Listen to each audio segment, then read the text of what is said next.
All right, let's dive right into this explainer. If you've been skimming the headlines lately, you'd probably think the whole electric vehicle industry is just hitting a brick wall.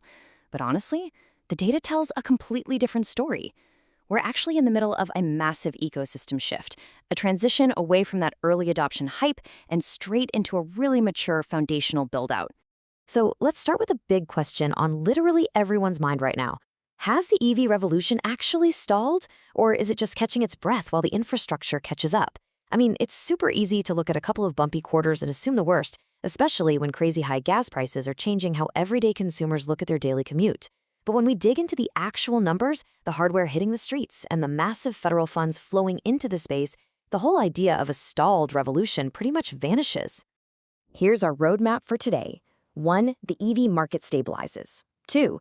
Upgrading the charging network. 3. Federal funding fuels growth. And 4. The autonomous EV future. Okay, Section 1. The EV market stabilizes. Let's take a look at the Q2 2026 auto sales data from Cox Automotive to establish a solid baseline of what consumers in the US are actually buying right now. Okay, so right now, high gas prices are absolutely pushing buyers toward hybrids.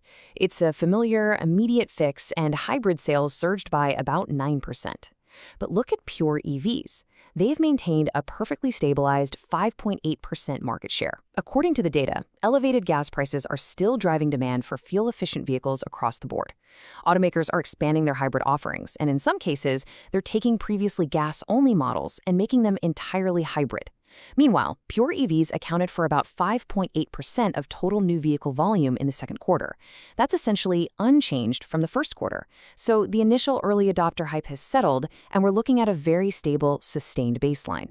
Now, looking at this trend line, a 20.5% drop in volume year over year sounds pretty rough, right? But you have to follow the progression. Q4 of 2025 saw a massive 36% decline. Then Q1 of 2026 improved slightly to a 27.3% decline. And now Q2 is at 20.5%. This absolutely proves the EV market is recovering from its sharpest corrections. The bleeding is slowing down, and the market is finally finding its footing. So here's the real takeaway. While some automakers are busy reassessing their strategies, clear winners are emerging. Tesla, they still own roughly half the room, largely driven by the Model Y and Model 3.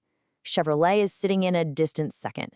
But the real shocker here, legacy brands are catching up fast. Toyota and Subaru literally doubled their EV volume year over year. Toyota has actually emerged as a top 5 EV seller in the US market. The established players are aggressively expanding their footprint to meet this stabilizing demand. Moving on to Section 2, upgrading the charging network. A stable market needs serious support, so let's zoom in on how physical infrastructure is finally tackling everyone's biggest headache, range anxiety. Check out these new flagship stations like the one EVgo and GM just opened at a Meijer grocery store in Michigan. We're talking incredibly tangible upgrades here, 350 kilowatt chargers that can deliver a full charge in as little as 15 minutes. But honestly, the most functional upgrade, pull-through layouts. You no longer have to unhitch your trailer just to plug your truck in. That's a huge deal. Plus, EVgo is integrating Tesla V4 superchargers with Magic Dock technology. In plain English, that means whether you have a standard plug or a Tesla plug, you can pull right up and charge natively. They're building locations that actually fit seamlessly into people's daily lives, right next to shopping and dining. 700%. Just let that sink in. That number represents the explosive increase in consumer demand on the EVgo network over just the last 3 years.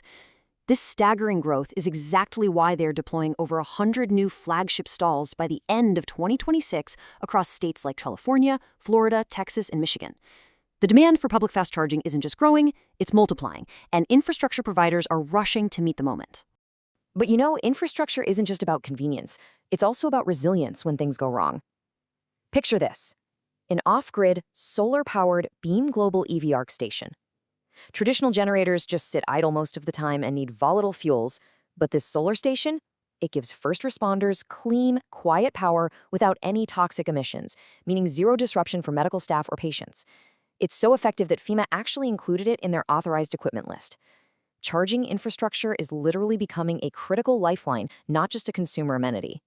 Which brings us to Section 3, Federal Funding Fuels Growth. We've seen the impressive new hardware. But to build a nationwide network, you need serious cash. Let's follow the money. When you look at how the government is spending capital to modernize the country, EV infrastructure isn't just taking a back seat.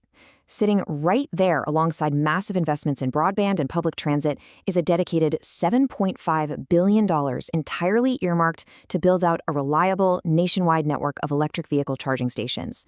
This is a highly focused investment to make sure range anxiety becomes a thing of the past, creating a foundational grid for the growing number of EVs on the road. And it doesn't stop there. On top of that direct infrastructure spending, the Inflation Reduction Act pumps in another $369 billion over the next decade. These funds act as direct payments from the Treasury Department to fund clean energy conversions, renewable fuels, energy-efficient building designs, and electric fleet deployments all across the country. It's this massive, multi-pronged financial foundation that ensures the EV ecosystem isn't just some passing trend, it's a permanent upgrade to our national infrastructure. All right, Section 4, the autonomous EV future. Once we've got a solid, reliable electrified grid, the cars themselves can really evolve. Let's talk about the ultimate destination here, autonomous, high-tech robotaxis. If you want to see how insanely fast this is moving, just look at the Amazon-owned startup Zoox. They literally jumped from free public pilots in major cities to getting an NHTSA Part 555 commercial exemption just this past June. Basically, that's the federal government giving them the green light to run commercial cars without traditional steering wheels. And now, they're moving straight into a fully commercialized paid robotaxi service hitting the Vegas Strip this August. By 2027, they plan to integrate this autonomous service directly into the Uber app in Los Angeles. Just imagine pulling out your phone, requesting a ride, and stepping into a custom-built pod. There's no driver's seat, there's no steering wheel, no pedals at all. It's a totally new way to travel. And what's incredibly cool here is their optimized pricing model. You see a fixed fare based on the best route before you even book.